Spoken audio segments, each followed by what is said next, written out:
Labis ang pagtangis sa mga taga New Bataan sa Compostela Valley sa dami po ng mga nasawi sa flash flood na dulot ng Bagyong Pablo. At hindi pa man nakakabangon sa hagupit ni Pablo ang mga residente, muli na namang bumuhos ang ulan ngayong gabi. Mula sa Compostela Valley, saksi si Cedric Castillo. Sa muling pagbuhos ng malakas na ulan ngayong gabi, muling nabalot ng pangamba ang mga residente ng New Bataan, Compostela Valley. Sa mga litratong ito, kitang-kita ang pagkukumahog ng mga residente na makalayo sa kanilang mga lugar. Ang mga nakaligtas, paano raw maihimbing? Ang mga naulila, paano raw magluluksa? At ang mga may hinahanap ang kaanak, lalong nauubos ang pag-asang matagpuan pang ligtas ang mga mahal sa buhay. Sa buong maghapon, pagtangis ang umalingaw-ngaw sa maraming bahagi ng New Bataan.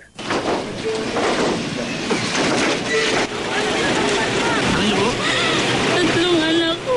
Apat anak nyo? Tatlo. Sa labas ng command center ng Rescue and Relief Operation, mahigit ang malalamig na bangkay ang inilatag sa semento. Ang bilang na yan, patuloy na tumataas sa pagpapatuloy ng mga search operation. Mahigit 300 pa ang nawawala. Lahat ng mga biktima, palot sa putik. Dito namin namataan si June. Kahapon pa hinahanap ang kanyang mag-ina. Nang tanggalin ang tabing sa isang wala ng buhay na munting anghel, agad niyang nakilala ang kaisa-isang anak. Nag-evacuate po sana yung pamilya nyo para safe sila. Oo. Akala lang safe nila doon, pero doon ang malakas na agos ng tubig. Doon nagka-flash flood. Lahat-lahat sila sa center, horot.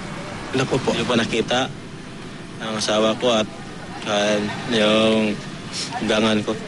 Sa kabila nito, meron pa ring ilang sandali ng pag-asa.